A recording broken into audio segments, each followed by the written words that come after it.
ตบมือสรรเสริญพระเจ้าพี่น้องเพราะว่าอาจารย์ได้วิเคราะห์เป้าที่ดูใจภาษาลาวเพราะว่าจะใส่ลาวเลยแบบนี้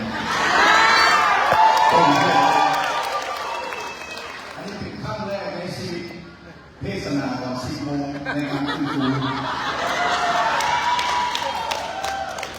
พระคำของพระเจ้าทรงบอกว่าทุกคนที่รอคอยพระเจ้าจะได้รับการเสริมกำลังขึ้นมาใหม่เขาจะมีเนื้อแน่เขาจะมีปีกที่มันลงสิก็คุณพระเยซูเนาะก็จะแบ่งปันมันในลักษณะนี้เพราะว่าปีนี้ก็ได้โอกาสเอาภรรยามาเนาะอาจารย์จีนแล้วก็เป็นครั้งแรกที่เพิ่งมาในรูปแบบนี้เพราะว่าส่วนใหญ่พี่น้องจีนก็น้อยเนาะเป็นผู้เท่ๆแต่ในประเทศอาจจะหลายที่เพราะว่าโดยเฉพาะข้างหน้าแบบนั้นเราไทยผมจะบอกไว้ก่อนแต่ต้องรูปแบบตลอดเนาะแต่ว่าผมว่าในส่วนที่เป็นอยู่กับพวกเราในที่2 ปีเพื่อได้ทำสิ่งไหนก็ไม่อยากจะมีจะให้ภรรยาแชร์เลยเนาะ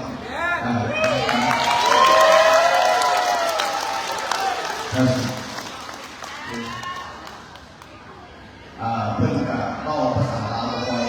เก่งเลยเนาะแต่ว่าสิแปลเอาเท่หัวเลยเนาะไม่ยังสบายดีเนาะมันจะเป็นพูดคนลาวเนาะแต่เราก็เป็นสังคมโอเคใช่ไหมSay hello, my name is Jean, and I am Lao and Thai, I'm both. So it's just an honor to be here, and I just thank you for the opportunity to come here. ขอบคุณพระเจ้าก็น้อยเองเป็นนักลาวคนไทยเนาะเป็นลูกครึ่งแม่ไทยพอลาวนะครับ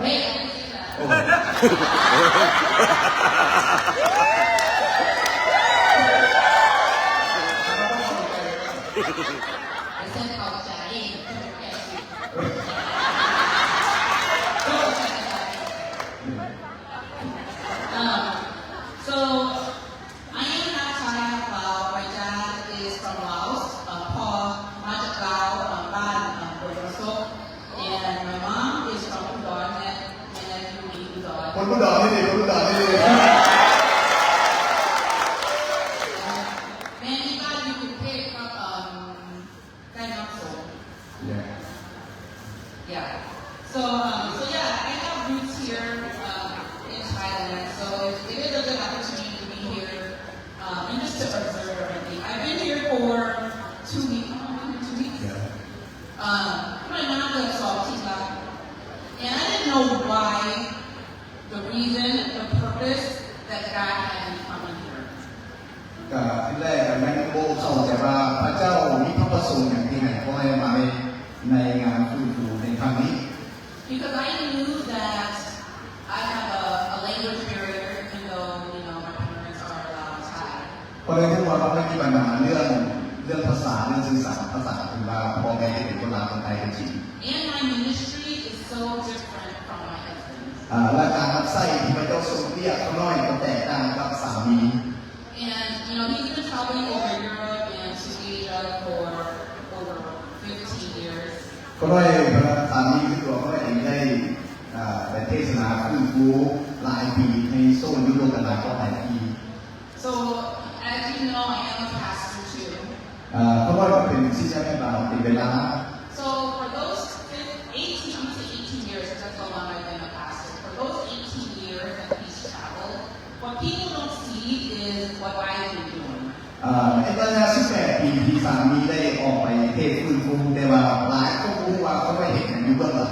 And what kind of ministry I was doing. และถึงงานรับใช้ในรูปแบบไหน Because I wasn't just a wife, เขาน้อยก็ได้เป็นเพียงแค่เมีย or a mom, หรือแม่ or a pastor. หรือเป็นอาจารย์ I was everything. แต่เขาน้อยเป็นระดับงานหลายแบบ So as he got to travel around the world, I took care of the kids, the house, and the church. เวลาเขาเวลาสามีก็ได้ไปเทศนาฟื้นฟูทั่วโลกแต่ว่าเขาก็ต้องอยู่ต้องเบิ่งเมียลูกเบิ่งเมียที่ใจ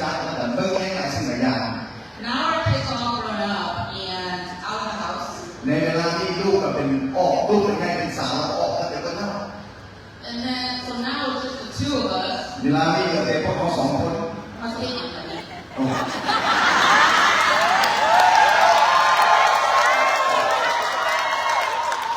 นี่ก็สองคน so ตอนเต้นนั้นyou know คนที่เก้าปีก่อนเลยนะ ตอนใจได้จากนี้ And we started a family and we started kids in life that the two of us kind of just got into. เวลาเริ่มการแต่งงานแต่หลายสิ่งหลายอย่างมันถึงแค่กับเรื่องครอบครัวกับลูกก็เนี่ย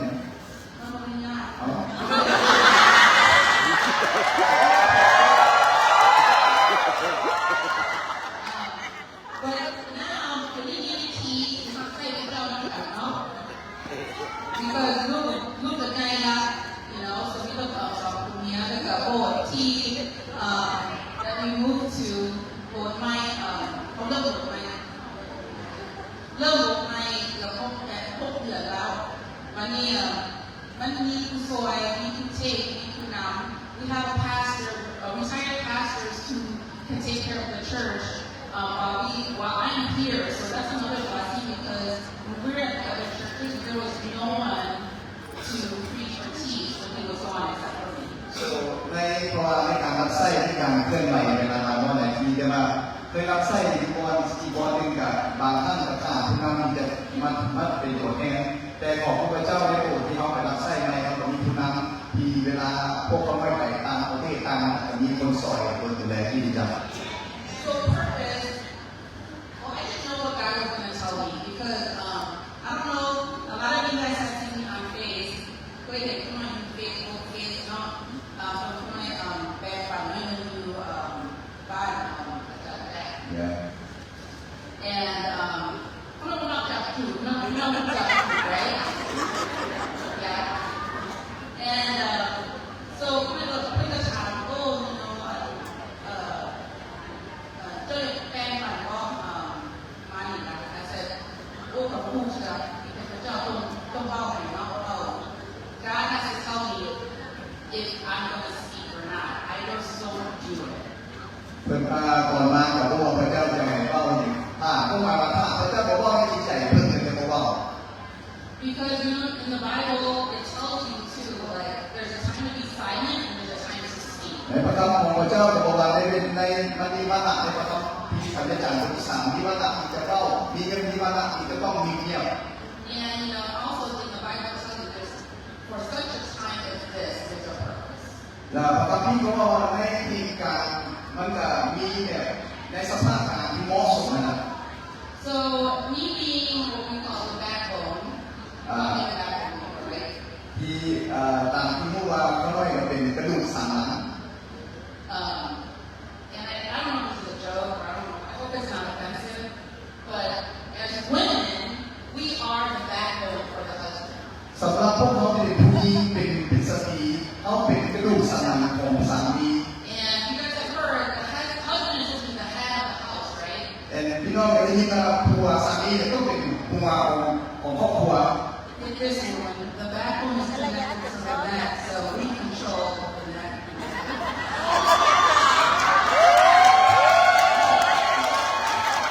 แต่น้องเป็นกระดูกสันหลังนี่เป็นกระดูกสันหลังที่มันขึ้นคอแล้วมันคุ้มมันแบบกระดูกสันหลังคุ้มหมดหัวคอ It's just a joke. I do respect my husband in the ministry. จะเป็นการเล่าตลกที่จะมาก่อนับถือสามีในการรับใช้ Yeah, amen, right? Yeah. So, you know, and some of the things that I've observed a lot this couple weeks, right? คนน้อยก็ได้สังเกตนะสิ่งหลายอย่าง And I just wanted to let everyone know that, like, we're normal people. อยากจะให้พวกพี่น้องพวกเราพวกเขาทุกคนเป็นมนุษย์ทั่วไปธรรมดาเลยนะโอ้ดูนี่โอเค I mean, yes, we're normal people. Yeah. So we're normal people. เนี่ยเขาก็เป็นมนุษย์ธรรมดา And all the pastors. บรรดาศิษย์ที่มาทั้งหลายเลยจ้ะ We just have a title. เขาเพียงแต่มีหน้าที่ตำแหน่งที่แตกต่างกันสิ And, you know, I want to encourage everyone that, you know, you are a child of God. อยากจะดูใจว่าพวกเขาบอกว่าเขาเป็นลูกของพระเจ้า You know, we are his servants. พวกเขาเป็นผู้รับใช้ของพระเจ้า But also you have that value, you have that opportunity to be that you are a servant for God too. But you just have to activate it, ignite it, and go into your neighborhood, into your family, and preach the gospel and live the gospel for those around you. พี่น้องทั้งหลายที่มาในที่นี้พี่น้องก็เป็นผู้รับใช้เหมือนกันแต่พี่น้องก็ไม่ได้เอาของประทานหรือว่าสิ่งที่พระเจ้าให้พี่น้องเนี่ยออกไปตามหมู่บ้านแล้วก็เทศนาเป็นพยานแล้วก็ใช้ชีวิตของเขาดำเนินชีวิตในข่าวประเสริฐแท้จริง There's nothing special about him. ผมมีบริอย่างมากเลยเป็นพิเศษสำหรับผู้นี้ You know, but it's about how connected he is with the Word of God. แต่ว่าสิ่งที่แตกต่างคือว่าตัวเขาไม่ที่มีความผูกพัน connection แต่พวกผูกพันกับพระคำของพระเจ้า You know, and I want to just not question, but what are how close, how often are you in the Word of God versus on social media? แต่ว่าจะถามว่าสำหรับพี่น้องทั้งหลายใช้เวลาหลายขนาดไหนที่ในพระคำของพระเจ้าหลายกว่าใช้เวลากับโซเชียลมีเดีย Because yes, fellowship is great on social. เป็นสิ่งเรื่องงานสามัคคีธรรมก็เป็นสิ่งที่สำคัญ But you have to make sure that it's balanced, that you're reading the Word of God for yourself versus just hearing it from someone else. แต่สิ่งสำคัญก็คือเขาควรจะศึกษาพระคำของพระเจ้าด้วยตัวของเขาเองบ่เป็นเพียงแต่ฟังคนอื่น And how much time are you spending the Word of God and sharing it to your kids? และหลายคนที่เขาได้ใช้เวลาสิ่งของเขาในพระคำของพระเจ้าและสอนลูกสอนหลานเขา And the way that we teach is we need a gentle spirit. เวลาเขาสอนคนเขาต้องการที่เป็นจิตวิญญาณที่ถ่อม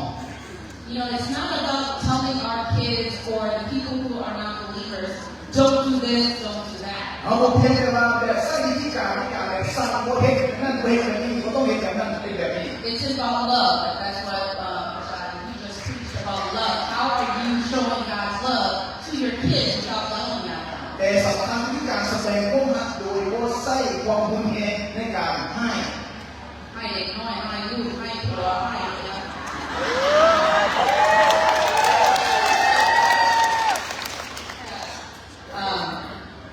Yeah, I just think, you know, there's so much of this conference, I'm calling about the conference. Like, if you sat in the workshops, they have opportunities to learn about walking in the kingdom, right? Using the wisdom that God's given you. So how are you going to take that home and apply it into your life? This is great that, you know, you're dancing and praising for the Lord, but when it gets quiet, how are you going to hear God? เวลาเขามาที่นี่ก็เขาได้เรียนจากพวกชาติว่าจะเป็นเรื่องการที่เขาหักใส่ในอาณาจักรของพระเจ้าเกี่ยวกับเรื่องพวกสิ่งปัญญาและก็เป็นสิ่งที่เวลาเขาที่เป็นบรรยากาศที่ฟื้นฟูตื่นเต้นสิแต่เวลาน้ำอีกเวลาเงียบสงัดเขาจะได้ยินเสียงของพระเจ้าออก เรื่องไม่แน่เนาะอันนี้มาจากพระเจ้าเอง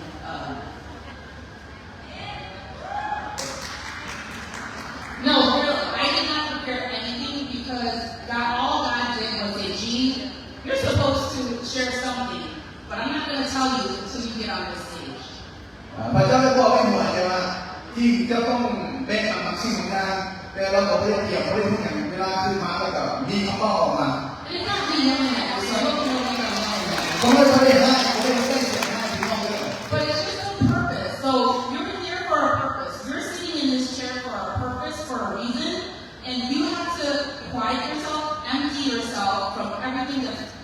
that's bombarding you so you can hear the voice of God. พี่น้องมาที่นี่พี่น้องพระเจ้ามีความประสงค์สำหรับพี่น้องเมื่อเขามาที่นี่เขาต้องฟังพระสุรเสียงของพระเจ้าและเขาต้องทำให้แบบที่ใจของเขาว่างเปล่าเพื่อเขาจะได้ทำสิ่งใหม่ๆครับ Because when I landed here, I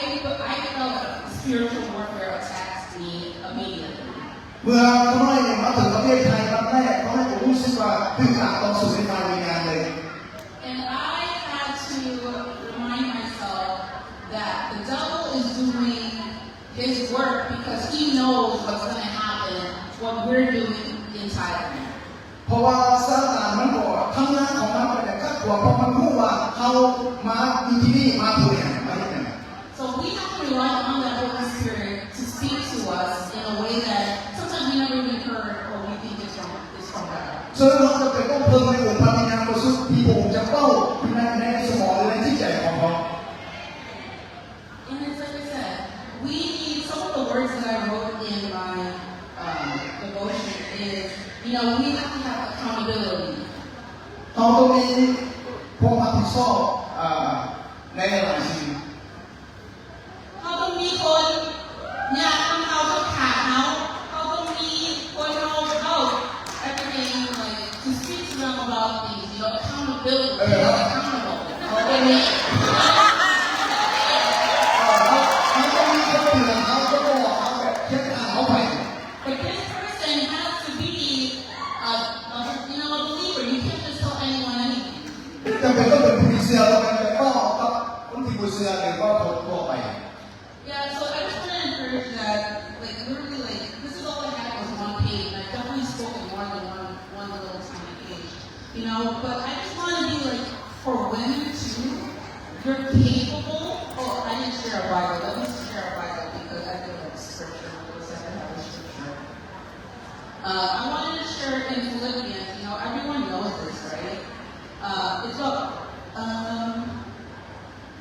No, Philippians 4. 13. I'm going to read a couple passages. I have learned to be content whatever the circumstances. อาจารย์โปรว่าเรียนฟิลิปปอยบอกว่าอาจารย์โปรยังพูดที่จะแบบพอใจในทุกสถานการณ์ I know what it is to be in need. อาจารย์โปรยังพูดในช่วงเวลาที่มีความต้องการ And I know what it is to have plenty. หรือว่ามีประสบการณ์ในการที่จะตรงอุดมสมบูรณ์ I have learned the secrets of being content in any and every situation. แต่ก็ยังขอรับในการที่จะภาคภูมิใจ Whether well-fed or hungry, เพราะว่าจะเป็นการแบบที่ความรู้จักหรือการกินเก่ง whether living in plenty or in want. หรือว่าที่มีสิ่งแบบดูแลที่มากมีมากในทางเดิน And this is a verse that I know that everyone, we should know. I can do everything through Him who gives me strength. พระคำของพระเจ้าบอกว่าพระเจ้าสามารถต่อสู้กับทุกสิ่งอย่างโดยที่พระคิดผู้ทรงกำลัง And I know everyone here knows that because I've witnessed them praising God and being feeling God's presence. และได้เห็นว่าพี่น้องผู้ที่สิ่งเหล่านี้เห็นพี่น้องนมัสการพี่น้องที่สัมผัสพระเจ้าในการนมัสการสรรเสริญ But there's someone out there that needs to hear that I can do everything through Him who gives me strength. แต่ในหลายคนจำเป็นต้องมีพระคำที่คอยว่าพระเจ้าสามารถต่อสู้กับทุกสิ่งอย่างโดยที่พระคิดผู้ทรงกำลัง Because you don't know me, but I have to pray every day for that strength because many times I am weak. หลายครั้งพี่น้องพูดจากคนน้อยก็ไม่ต้องอธิษฐานทุกมื้อพอบางครั้งก็ไม่ก็อ่อนกำลัง ไม่มีปัญหาข้างบนเมื่อยตลอดเนาะเมื่อยphysically,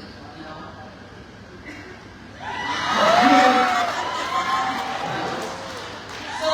that's a challenge in my life. So that's why I do what I do, is trying to listen to what God is telling me, that He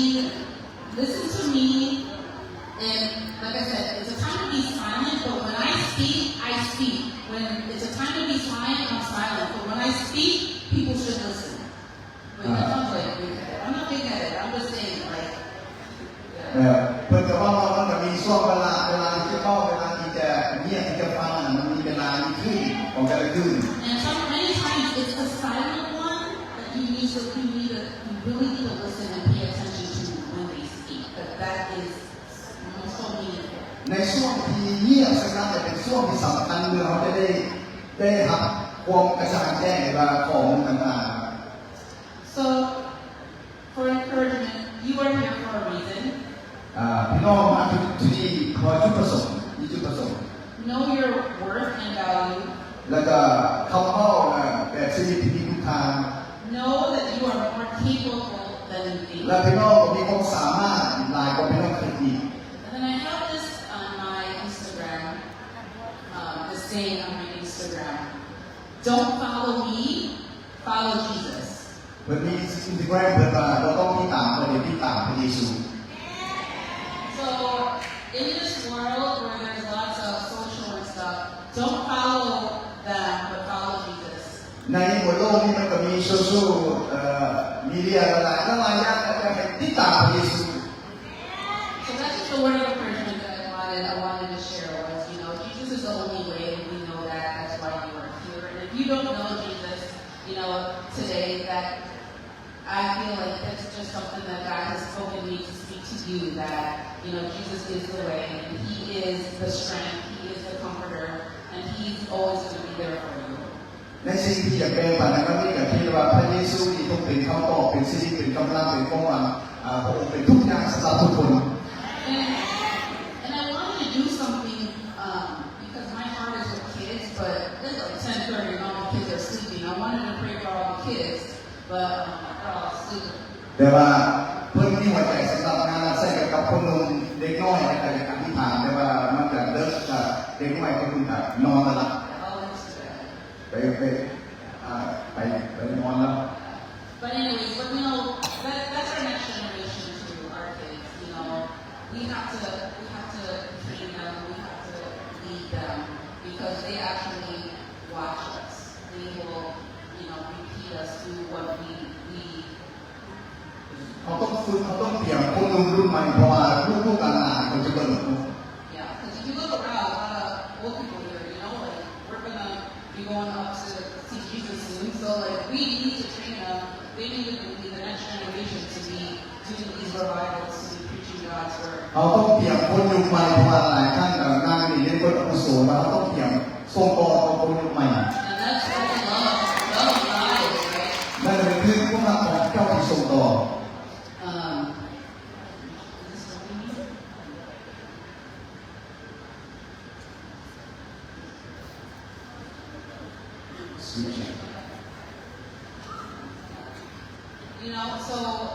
So God's love pours out into our hearts through the Holy Spirit, and that should reflect our life. พระเจ้าได้ขอเทความรักของพระเจ้าผ่านองค์พระวิญญาณเข้ามาในหัวใจของเรา เอเมนตรงมือสรรเสริญพระเจ้า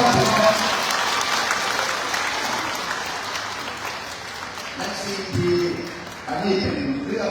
ไม่ปกติแล้วแบบพระเจ้าอยู่ในลักษณะนี้หรือในลักษณะที่ว่ากับพระเจ้าแต่ต้องหัวใจเพื่อนแต่แกล้งบังเนาะขอบคุณพระเยซูเอาทุกคนดูลูกยืนขึ้นฮาเลลูยาฮาเลลูยาฮาเลลูยาขอบคุณพระเยซูในค่ำคืนนี้เป็นค่ำคืนสุดท้ายที่เราจะอยู่ที่นี่เราจะเอาเต็มๆสุดๆล้นไปเลยขอบคุณพระเยซูเอาเราจะนมัสการก็เพลง2เพลงนะ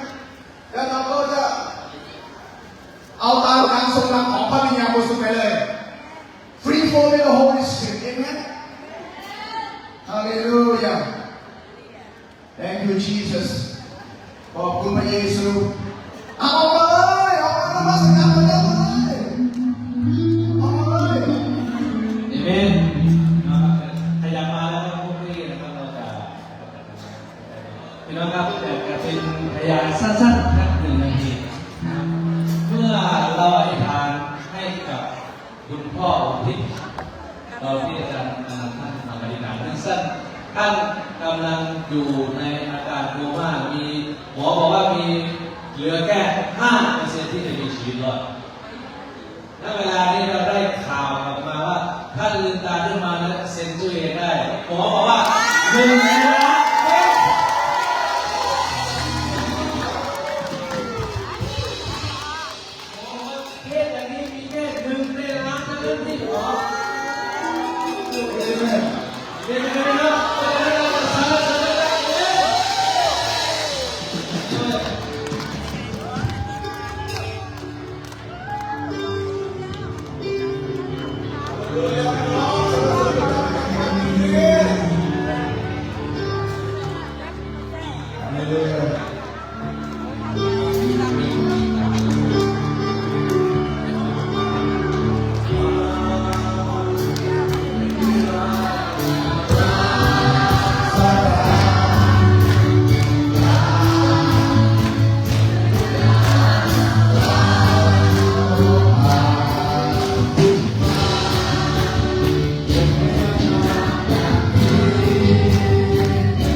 พี่น้องยังเลิกเลยนะเพราะว่าเวลาเขาไม่มีจำกัดเดี๋ยวจะถามรวมเลยฮาเลลูยาพระเจ้าให้การงานสำหรับพี่น้องทุกคนที่เรายืนในสองพระของพระเจ้าลูกขออาเทศของพระวิญญาณบริสุทธิ์เหนือพระพระสายเราของพระเจ้าในนามพระเยซู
รู้สึกของพระเจ้าแต่ต้องสัมผัสโอเคอะไรเล่าคนใดที่ยังไม่ได้อีเต็มคนใดที่มีปัญหาในชีวิตลูกไอ้ทางสั่งทุกอย่างวิญญาณของเราออกไปในพระนามพระเยซูวิญญาณแบบไหนออกไปในพระนามพระเยซูวิญญาณแบบก็ออกไปในพระนามพระเยซูวิญญาณไปออกไปในพระนามพระเยซูวิญญาณรู้ว่าตามออกศาสนาออกไปในพระนามพระเยซูออกไปออกไปออกไปออกไปออกไปในพระนามพระเยซู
สักอธิษฐานไปเลย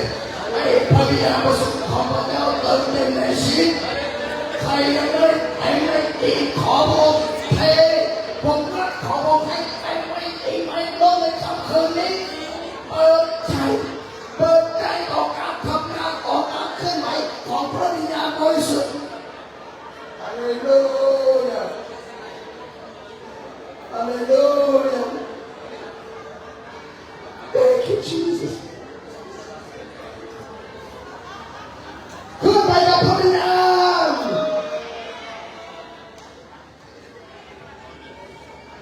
เสรีภาพในพระวิญญาณ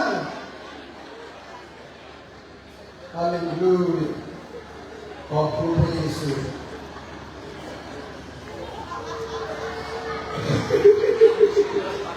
โอ้ฮาเลลูยา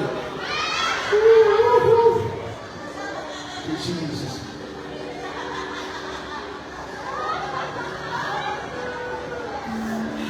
ใครอยากจะร้องก็ร้องไปเลยเสรีภาพในพระวิญญาณขอบคุณพระเยซูอยากจะหัวก็หัวไปเลยฮาเลลูยา Thank you Jesus ฮาเลลูยาให้เรามีประสบการณ์ใหม่ในพระวิญญาณยิ่งนักกับการทรงสถิตในพระวิญญาณฮาเลลูยาให้ทุกคนอินกันในความรักของพระเจ้าในสันติสุขในไสยชนะในพลังในความหวังในพระวิญญาณฮาเลลูยา Thank you Jesus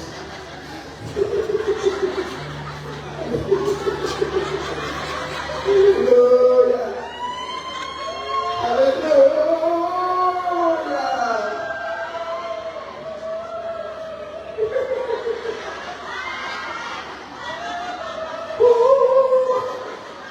Hallelujah Thank you Jesus ขอบคุณพระเยซูสำหรับชัยชนะสำหรับความชื่นชมยินดี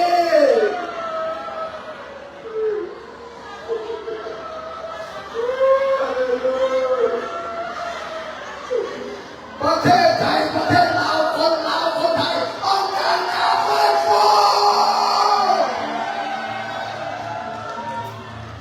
คนในวันโลกนี้ต้องการการเฟื้นฟูขอพระวิญญาณบริสุทธิ์ของพระเจ้าเคลื่อนตามน้ำพระทัยของพระองค์อย่าห้ามพระวิญญาณอย่าดับไฟพระวิญญาณให้โอ้เคลื่อนในจิตใจของเราท่านจะมีกำลังในการเดินนำเส้นพระเจ้ายอมต่อพระวิญญาณเคลื่อนไปกับการทรงนำของพระวิญญาณ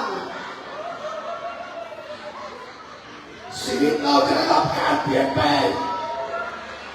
ชีวิตเราจะมีความเจริญขึ้นเมื่อเรายอมจำนนต่อพระวิญญาณ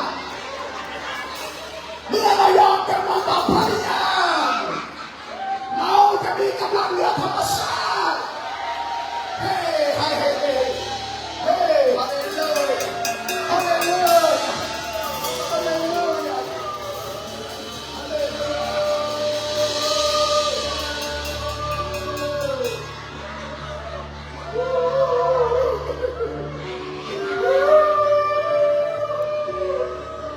Thank you, Jesus.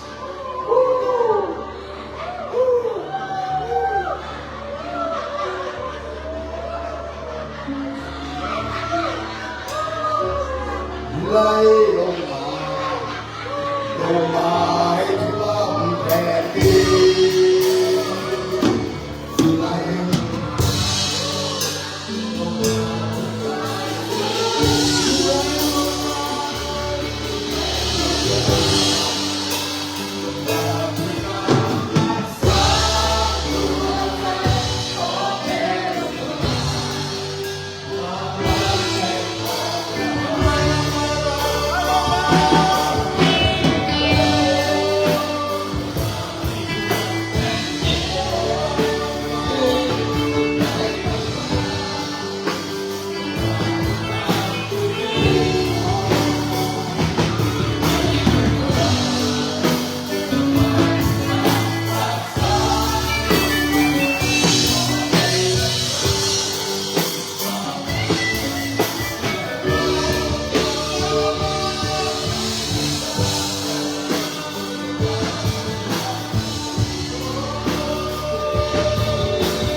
คือขบวนเพลงอะไรบ้าง